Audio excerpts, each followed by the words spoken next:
On this episode, I'm going to talk to you about Snapchat spectacles, how they work, and what you need to know.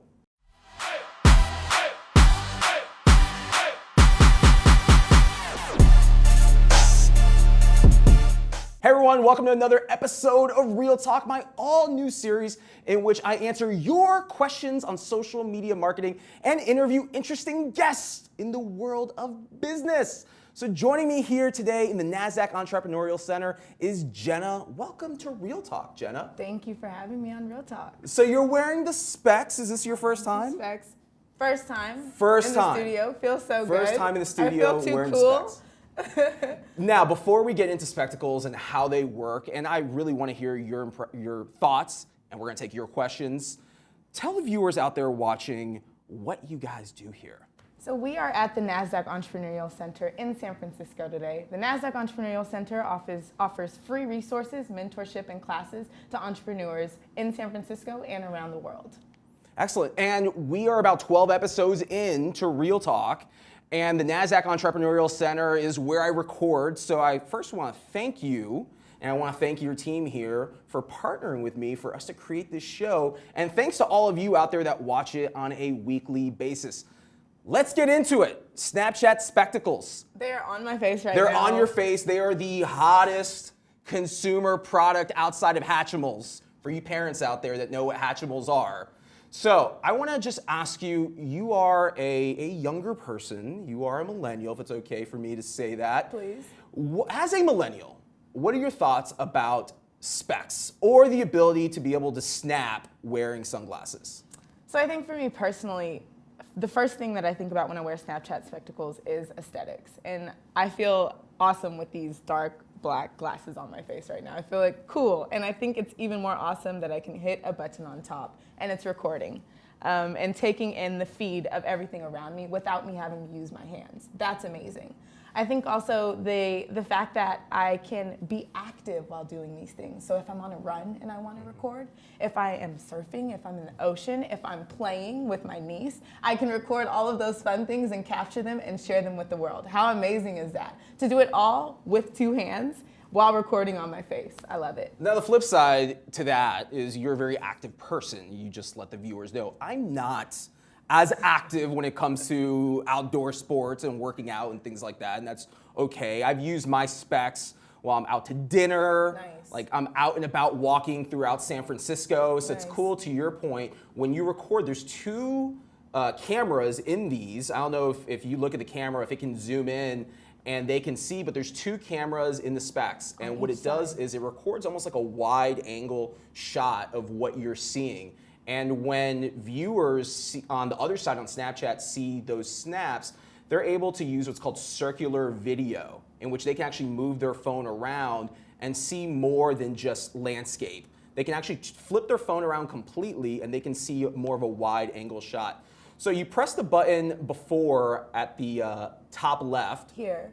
Right there. Okay. This is actually how you snap. So right now, Jenna is snapping with the spectacles on. And at the end of this, we're actually going to pair this video up with the Nasdaq Snapchat account, and I'm actually going to drop it here in this video so you guys can see how it looks. Now, you talked about fashion. Yeah. They actually look good on you. Thank you. I don't think they look as good on me. I have more of a rounder face, and that was like my initial impression when I saw them. Like I've got a rounder face, the bridge of my nose didn't look really good. It looked like really snug with the glasses on. But like I said, they look good on you. They're a nice fashion piece. They're definitely a good fashion piece to add to your wardrobe. If you're gonna cash out and spend the money for these Snapchat spectacles, I think there's different levels that you should think about. Yes, we use them for Snapchat, but are they adding to your wardrobe? Are you going to wear them every day? Because that's what I'm thinking about when I make purchases like this. And so they do add a great fashion piece, and I think, if I'm not mistaken, they come in multiple colors as well, right? They actually do come in 3 colors, and to your point, I was thinking the same thing. I purposely went with the black ones because it matches more of my wardrobe and my ensemble, but they do have them in teal, and then they do have them in a reddish coral color as well. And where can we get these? Because I know I've seen you with a pair, I've seen a couple other people with a pair, but they're really exclusive. So where are you purchasing these glasses at? It's really difficult to get a pair of spectacles. Now, the easy way to do it is you could go onto eBay and you can pay a premium and you can get them on eBay. But a couple of ways to get them. One, there's a store in Manhattan in New York City up until New Year's Eve. They have a couple of what's known as Snapbot vending machines. These are vending machines that sell the spectacles, or what you can do is you can go to spectacles.com and you can track where the Snapbot is going to be next. So it's really fantastic from a product marketing standpoint how Snapchat has released this product, because instead of it being a product that you can go to Best Buy or Walmart or go online to purchase, instead you have to almost follow the chase of the Snapbot, which is a pop-up vending machine that could literally be outside of your office here in San Francisco, like at a moment's notice, or you have to go to the store in New York and purchase them that way as well. Okay, is that where you got yours? You got yours in New York? So I didn't go to New York. Actually, I had a friend from social media that went and stood in line in New York at the store to purchase them. And I just want to say quickly, I think what you just said really attests to the power of social media, right? So there's people around the world that you're connected with. And I say for myself, I've connected with people specifically through using the tools of social media. DMing someone saying, hey, can you go pick up these? I mean, you probably had a relationship with that person, right? But these tools really allow you to reach people around the world, share your story, share your business's story, and really speak to the power of storytelling. Well, it does, and that's what Snapchat is at the core. It's a storytelling app. First, messaging app, kind of like 1B. So it's either storytelling to create and consume content, or it's to message your friends. Snapchat just rolled out group messaging earlier this week. I don't know if you've had a chance to check that out. I actually created a Snapchat fam group where you can invite up to 15 of your homies to chat with you. Into one group, which is really cool. So we were talking about this off camera, and I want to address this before I get to your questions. I wrote an article on my initial disappointment with spectacles, and I know you read that. What was your initial thoughts when you read that? Well, when I read it, I think really coming from someone who does social media, to hear that opposing perspective, right?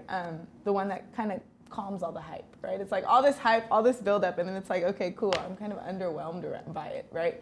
And so I think for me, it really made me think about these investments. What's the return on this investment? I'm buying sunglasses, okay, they're fashionable. Okay, I can use them hands-free, right? But are they gonna become something that's somewhat played out? Am I still going to enjoy using them as much? And so I really want to hear from you, I guess. Are you finding that you're using them just as much in your daily life? And like, what is the lack there? Why not? So here's my thing, real talk now. Within the first hour of me unboxing them, there was an initial disappointment because, first of all, they only had about 16% charge on them. Wow. So my plan was to drive from my house in the suburbs, come out to San Francisco, and spend a day seeing like the Golden Gate Bridge and all, and Painted Ladies and all the cool landmarks, and document everything over specs to then create a really amazing YouTube video and share with all of you that I was not able to do. So like that initial disappointment kicked in. And I think it was almost like being a kid again, really wanting to get like that video game, or back in the day in the 80s, that Game Boy Game Gear, where as soon as I unboxed it and I opened it, you played it for hours. That whole like feeling of momentum was like already shot. Yeah. And because I wanted this so bad, I thought there was gonna be this like, almost like a magical experience that was gonna come along with it. And the reality is this. So, and again, there's no one out there that's more of a bigger Snapchat fanboy than probably myself, but to keep it 100, when you use these spectacles, it pairs with your phone. Now, a lot of people don't know this. They think that just because you press the button that automatically is gonna put that snap on your feed. And instead, you actually have to pair the spectacles with your phone, take that content you record, import it into your phone, which creates an additional step. When I really think about it, if I had to now take an additional step to take picture quality that's not as crisp as my iPhone 7, then I start to question, why am I even really using this if I could just pull out my phone, record a snap, and then immediately send it? So where I put this into context is it does create for a decent fashion piece. It creates for good conversation. When people see them, they're like, oh, are those the Snapchat glasses? Like that in itself, if you go to a marketing conference nowadays with spectacles on, It's the equivalent of going to junior high in 1996 with the Tupac All Eyes on Me double CD. Because it's the coolest thing. Because it's the coolest thing. And no one, it's like, And that's what it is. Yeah. Like, it's just cool. So even if they weren't charged, and even if you just press a button and nothing happened, you would just be like, this is pretty cool. Yeah. And that's it. So is it a product that I would advocate to go run it out and pick up? Knowing what I know now, I would not advocate to stand in line for hours like people are doing in New York. Does it have versatility from a marketing and business standpoint? The answer is yes. And I have a group on Facebook called Social Media Masterminds. And I'm going to answer a few of your questions directly from the group. And the first actually comes from Mark Fidelman, who wants to know, how can these be used from a business and marketing standpoint? Good question. And what Spectacles does is it solves an issue that up until now, no one has really been able to solve. And that's the ability to create content off of Snapchat without having to do a takeover of a brand's account. So let's put this into perspective. Nasdaq does a lot of brand takeovers on your Snapchat account. In fact, we're doing one right now. Historically, if you wanted me to do a takeover of your Snapchat account, you would have to give me the login credentials for your account. I would have to log in on my phone, and I would have to go out and create content for Nasdaq Snapchat account or any other brand. Let's say if it's Coke and they want to have a group of influencers create content and do a takeover, they have to go ahead and give them credentials. With Spectacles, you can now send influencers a pair of specs out to their house or wherever, and they can go out and create content, send you the Spectacles back. Spectacles stores up to 100 snaps. And now as a brand, you can look at what that influencer created, and you or your agency can now review this content before it goes live to your feed. Okay, so you don't have to sync it with a specific account, is what you're saying. You do not have to sync it with a specific account. That's and what's really cool about this is when you look at brands out there, like I'm going to use Marriott for an example. And I have a really good friend of mine out there, hopefully he's watching, that actually his agency runs social media for several Marriott properties. Let's put this in perspective. Every Marriott property, if they have a pair of Spectacles on site, they can now give a pair of Spectacles out to their guests. Exactly. And their guests can go on and document their day. Experience. Let's say it's Marriott in Hawaii. They can go on and document their entire day, whether it's on the property or off the property. But now they can record all this content throughout the day, their experience, and they can give it back to the person that runs marketing at that property at the end of the day. And then that person can now look through the content and share their brand's story through the eyes of their customers. Before Spectacles, you couldn't do that without having to log into an account. So from that standpoint, I think you're gonna start to see a lot more brands and businesses, and hopefully after this video goes live, now that you guys have this key to success with Snapchat, I think you're gonna start seeing a lot more brands using Spectacles in this fashion.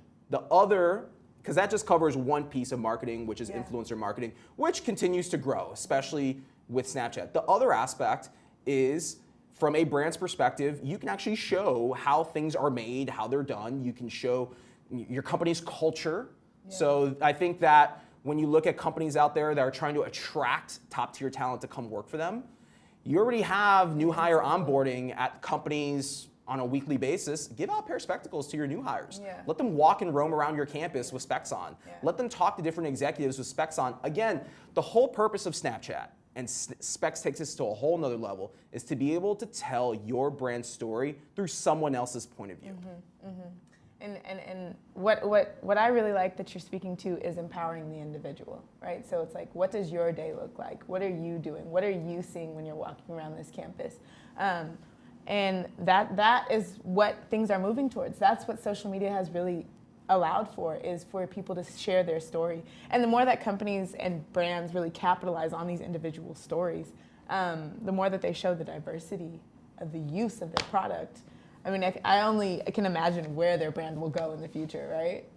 The other question that came from the group is actually from Sora Johnson. And Sora asked, has my perspective changed now that I've had Spectacles for a few weeks? And the answer is absolutely yes.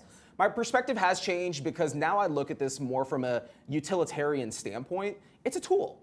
It's a tool just like any one of the other tools that you use when you're creating social media content. If you're creating content for YouTube, most likely you're gonna be using equipment like the one that we're recording with here, or you're gonna have a camera that you're recording your vlogs with.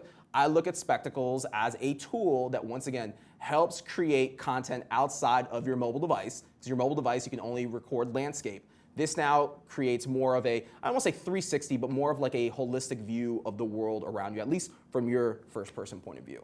Awesome. And I think that's what I've seen. One thing that I really like about these, and you spoke on it before, is when you do upload it to your phone, you can change the view of it. So this really gives a very interactive view of the scene in front of you. And I think in general, that's where with VR even, things are moving towards like, how can I experience this without being right there? So the fact that I can shoot something and I can look up and I can look down and I can look around, and then when it's on the phone, you can see all of those elements. Amazing. Yeah, you can take your phone, you can literally swivel it around and see different points of view. So to your point, it's not necessarily 360 video, it's not VR, but it really opens up the experience to tell another story. Yeah. And that's what this is all about. So before we wrap up, Jenna, what are your thoughts as a millennial? Are you buying or selling on specs? My thoughts, if I would have to say what I would do with specs, I would probably buy specs. I would use them, I would record footage on them, and then I would try and sell them to my next friend and say, okay, this is why you need them. So I'm buying in the immediate, I'm selling in the future. All right, and that's Real Talk. Real talk. Thank you for having me again at the Nasdaq Entrepreneurial Center. Thank you for having me. And thank you to all of you for watching another episode of Real Talk. Be sure to follow The Center on Twitter at The Center. I'm gonna go ahead and drop those links here in the description below. And until next time, be sure to subscribe to my channel, give it a thumbs up, and I'll see you on the next episode of Real Talk. Peace.